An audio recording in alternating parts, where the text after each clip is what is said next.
বউর কারণেই হচ্ছে গিয়ে আমার কমেডিতে আসা। আমি একটা অন্যায় করে ফেলছিলাম, সেটা হচ্ছে কি 2012 সালে আমি বিয়ে করছিলাম। সাহস করে স্টেজে উঠা হয়নি, কারণ হচ্ছে গিয়ে যেহেতু গুলশান বনানি, আমি থাকি মোহাম্মদপুর। এত টাকা দেন মোহরে, বলেন আপনি কবুল। আমি তখন কাঁদিয়ার বললে তোর কইস না কবুল।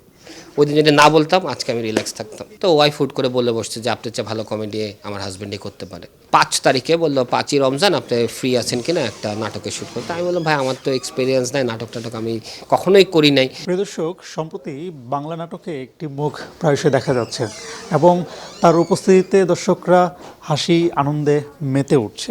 আজ আমার সাথে আড্ডা দেওয়ার জন্য আছেন এই সময়ের অন্যতম আলোচিত পরিচিত মুখ, একজন অভিনেতা, একজন কৌতুক অভিনেতা আমরা বলতেই পারি। আসলে আমার সাথে আছেন তরু ভাই। তরু ভাই, আপনাকে স্বাগত। কেমন আছেন?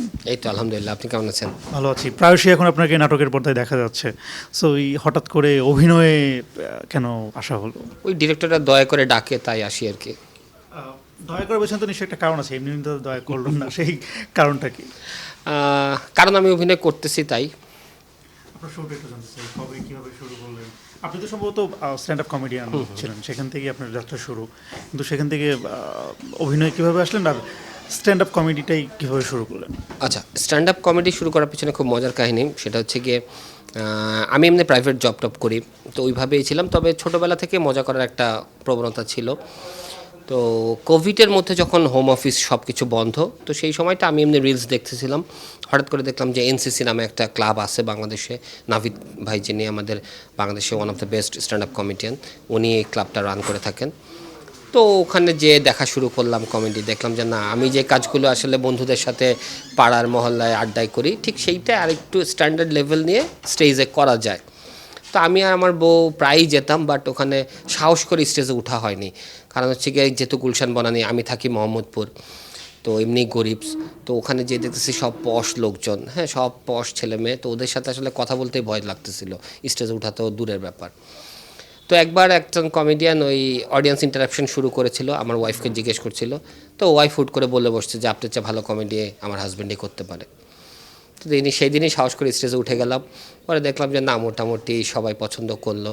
তারপরে রেগুলার হলাম, ক্লাব শোগুলো শুরু করলাম, এরপরে রেস্টুরেন্টে শো করা শুরু করলাম। তো মেইনলি চেঞ্জেসটা আসতে হচ্ছে কি, একটা রিয়েলিটি শোতে আমি গিয়েছিলাম, তো সেইখান থেকেই মনে করেন চেঞ্জেসটা চলে আসলো, সবার কাছে ভাস্টলি একটা পপুলারেশন চলে আসলো, এই তো। মানে বেসিক্যালি তাহলে হচ্ছে যে সেই রিয়েলিটি শো থেকেই আপনার বেসিক্যালি পরিচিতি পাওয়া এবং সেখান থেকে আসলে শিফট হয়ে টেলিভিশন নাটকে বা ফিকশনে আসা। হ্যাঁ, ফ্রিকশনে আসার ওরকম কোনো প্ল্যানই আমার ছিল না, বা ওরকম আমার কোনো এক্সপিরিয়েন্সও নাই, হ্যাঁ, যে মঞ্চ করা বা এরকম কিছুই ছিল না। তো হঠাৎ করে একজন এডি আমাকে ফোন দিল লাস্ট রমজানে, মানে এই রমজানের আগের রমজানের 5 তারিখে, বললো 5ই রমজান, আপনি ফ্রি আছেন কিনা একটা নাটকের শ্যুট করতে। আমি বললাম ভাই আমার তো এক্সপিরিয়েন্স নাই, নাটক টাটক আমি কখনোই করি নাই, কোনো ব্যাকগ্রাউন্ডও নাই আমার এরকম নাটক নিয়ে পড়াশোনা। বললো আপনি যা করেন স্টেজে জাস্ট ওইটা রিয়েলিস্টিকভাবে করেন আর কি। ওই তো শুরু করলাম। তো এখন কি মোটামুটি নাটকের ব্যস্ততা বেশ ভালোই যাচ্ছে? আলহামদুলিল্লাহ, অনেক বেশি যাচ্ছে আর কি ব্যস্ততা। আচ্ছা, আপনাকে পেয়েছি আর একটু মানে কমেডি শুনবো না বা দেখবো না, সেটা হয় না, একটু ছোট্ট করে আমাদের অডিয়েন্সদের জন্য যদি কিছু বলা যায়। আচ্ছা, ওই যে আমি বললাম যে বউর কারণেই হচ্ছে গিয়ে আমার কমেডিতে আসা। তো আমি আসলে যেহেতু অন ইয়ারেই বলতেছি আমি আপনাদের কাছে এবং বাংলাদেশের সকল মানুষের কাছে আমি একটা জিনিস বলতে চাই। এটা আমার খুব দুঃখের একটা ব্যাপার যে আসলে আমি একটা অন্যায় করে ফেলছিলাম। সেটা হচ্ছে কি 2012 সালে আমি বিয়ে করছিলাম। এটা অন্যায় কেন? এটা অন্যায় হচ্ছে গিয়ে যে আমি ওই সময় বুঝতে পারি নাই যে আসলে বিয়েটা কেন করে মানুষ। কারণ আমার মনে হয় কি ওই দিনটা, যেদিন আমি 2012-র 18ই মে বিয়ে করছিলাম, তা আমার ইচ্ছা হচ্ছে গিয়ে ওই দিনটা এখনও আমি করি কি, সব অফিস টফিস সব ছুটি নিয়ে ওই দিন শুধু ভিডিওটা দেখি, আমার বিয়ের ভিডিও, অল্প একটু জায়গা, যখন যে কাজী সাহেব বলে যে তোর এত টাকা দেন মোহরে, বলেন আপনি কবুল। আমি তখন কাঁদি আর বললে তোর কইস না কবুল। ওই দিন যদি না বলতাম আজকে আমি রিল্যাক্স থাকতাম। Okay, thank you. Thank you so much, thank you.